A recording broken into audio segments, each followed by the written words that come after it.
The average age was probably 15 to 17, and I joined a group of builders and Skyped with them every weekend. Oh, playing Minecraft. We all became close fast and trusted each other enough that we followed each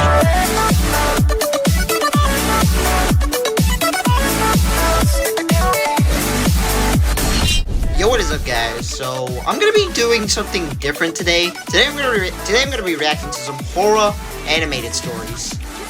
And I don't know why I'm doing this. I don't know, cause like there is some other people who don't do reactions of this. I saw Prince Charming, who did a live stream of reacting to some scary ones. So I thought I could do the same thing as him. I don't know. This is probably gonna be the scariest reaction or something. So I hope you guys leave a like and subscribe. And yeah, let's go ahead and check out these stories, shall we? I grew up with parents who were reasonable, loving people, but who were also more than a little paranoid when it came to the internet. Anything that allowed anonymous communication in any form was banned, point blank, from the household. Even Club Penguin wasn't allowed because you could chat in it.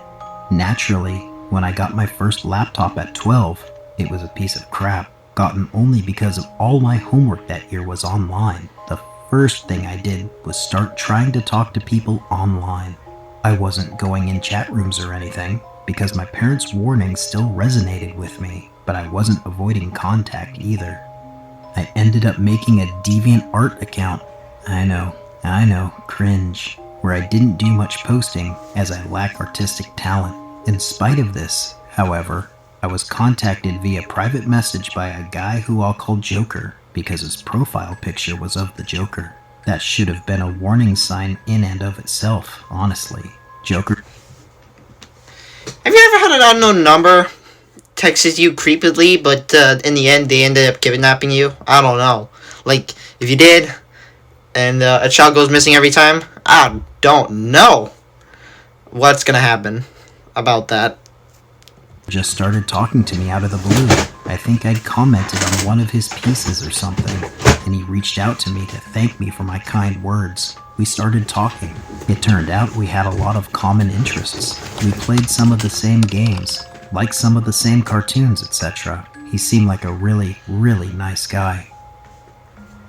I think it was maybe a week or two, and that the first uncomfortable thing happened, even if I didn't exactly think much of it at the time. The two of us shared a somewhat misanthropic view of the world, so there were a lot of dark jokes passed back and forth between us. Sometime about a week after we first started messaging, he casually mentions thinking that the world would be better off without him. I sent him a sad face and assured him that it wouldn't, as I quite liked talking to him. He didn't say anything more about it then, so I assumed that was it. It wasn't. Joker talked about suicide a lot. His talking about it quickly morphed from passing commentary to long, graphic rants about how much he hated himself and wanted to die, and what method would be best for him to do so. I spent hours talking him down over chat, terrified that one day I wouldn't be able to do enough and he'd actually do it. His messages started to get creepy in a different way. He started telling me how grateful he was to have me, how no one had ever cared about him as much as I did, how important I was to him, how he couldn't live without me, how he'd just die if he were to ever lose me. He was obsessed. Well, one day, a couple months in, my laptop breaks. It wasn't too bad, but it still took a couple of days before everything was back in working order. I logged back into DeviantArt to find dozens of messages, all from Joker. They started off normal enough, but quickly became frantic after I didn't respond. The last message he had sent was along the lines of, "I can't take this anymore," followed by a link to a picture image. The image was a pair of slit wrists. The cuts were deep, and fairly fresh looking too, with red inflamed edges and the beginnings of an... I don't know why it's censored out. Why do you want me to be scared of that? I was horrified. I quickly messaged him back, terrified I'd just lost a friend, and he responded. "I thought I'd lost you," he said. "I thought you'd left me. I couldn't handle the pain without you. Don't ever do that to me again." I said I wouldn't, and he seemed relieved.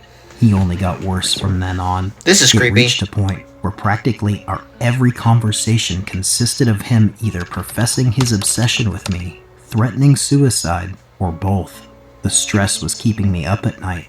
I was terrified that one day soon I'd open up the chat and see nothing.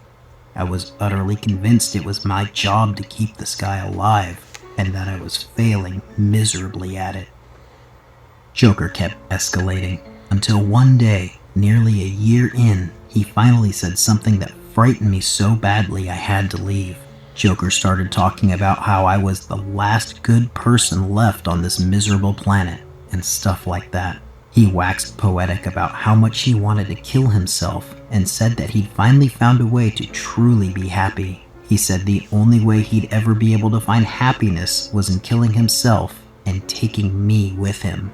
That way, we would always be together, free from the cruel weight of the world. He started going into very detailed, very graphic descriptions of how he'd kill me. A lot of them involved carving out my heart, then clutching it to his chest and laying beside me as he took his own life too. I was terrified, enough so that I did what I should have done a long time ago and deleted that account. For years following that incident, I never spoke to anyone online. Even to this day, actually, there's still You get creepy texts every day, sense man. of dread when it comes to online interaction. So, to the boy who I thought was my first internet friend, I don't know what your deal was, whether you were mentally ill or purposely malicious or some combination of the two. But whatever the case may have been, let's not meet. Is this the end? No. When I was in story 8th 2. to 10th grade, I was extremely involved in this small building server. The average age was probably 15 to 17, and I joined a group of builders and Skyped with them every weekend. Playing Minecraft. We all became close fast and trusted each other enough that we followed each other on Instagram. I became particularly close with one of the builders in my friend group named Peter. Peter was in the same grade as me, and we ended up texting quite a lot. I heard rumors that Peter might have a crush on me. He denied them, which I found laughable because it was the internet, and brushed it off. Everything was fine for a while until something began to feel off when I talked to him. I was starting to constantly catch him telling small lies. This bothered me, so I figured it was time to distance myself from Peter and stop talking to him. Cut to a few months later of no contact, and Peter out of the blue texts me that he is going to be possibly transferring to my high school so he can get in-state tuition for college. Peter's plan is to somehow live completely alone and support himself while in high school. My stomach drops when I read the text, and I know this feels very, very off. I try to be calm, and I tell him that his plan is crazy. I tell him that it's oddly convenient that he chose my random suburb. Peter insists that his plan will work, and it's just a coincidence that he is going to my high school. I'm trying to call Peter's bluff and hoping he is just screwing with me because I cut him off. Peter says he bought the plane tickets already, and he is going to stay in my town and to visit some high school in the area. Fear washes over me, and I realize Peter definitely has some very unhealthy attachment to me. I thought my rejection for this meetup and continued no contact would be the end of it, but about 2 years later, and I just committed to my dream college, I still, stupidly, followed Peter on social media because I wanted some warning if he came to my area. Once again, Peter did. I see him posing in front of the library at my college with a caption saying, "Transferring here is definitely the move." Cut to a few months later, Peter finds out I had a boyfriend and directly contacts me for the first time in 2 years. He starts asking strange questions like, "Will he protect you?" I shouldn't have answered, but for some reason I did. I finally blocked him and stopped following him on social media out of fear. He has not tried to contact me since. Definitely made some mistakes because I was young and scared and had others telling me it was not a big deal. So Peter, let's not meet.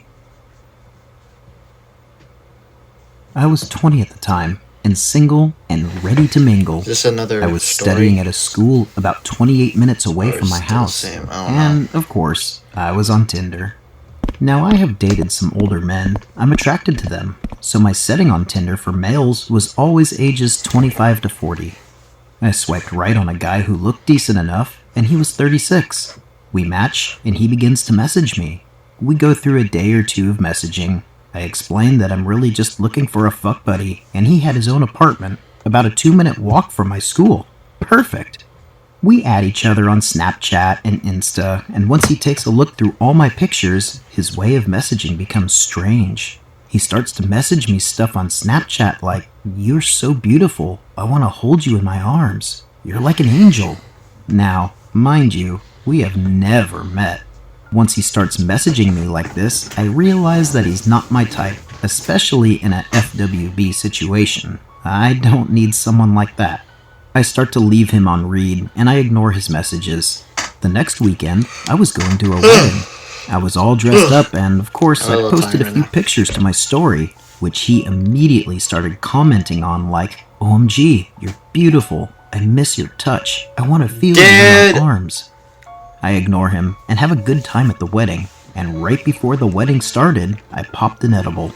By the time I got home, it was midnight, and I was very, very high and very sleepy. I had worked earlier that day and hadn't napped in between. I get into bed and start to go through my phone. I live with my family and everyone was asleep. I start getting messages from this guy again, and I'm so high and tired that I start reading them, giving brief responses saying, "Aw, thanks." Then he messaged me saying, "I think I'm gonna come to tonight." I respond by saying, "LOL, that's weird, don't do that." Obviously thinking that he is joking. It is Then he weird. says, "I want to breathe the same air as you. I want to feel you.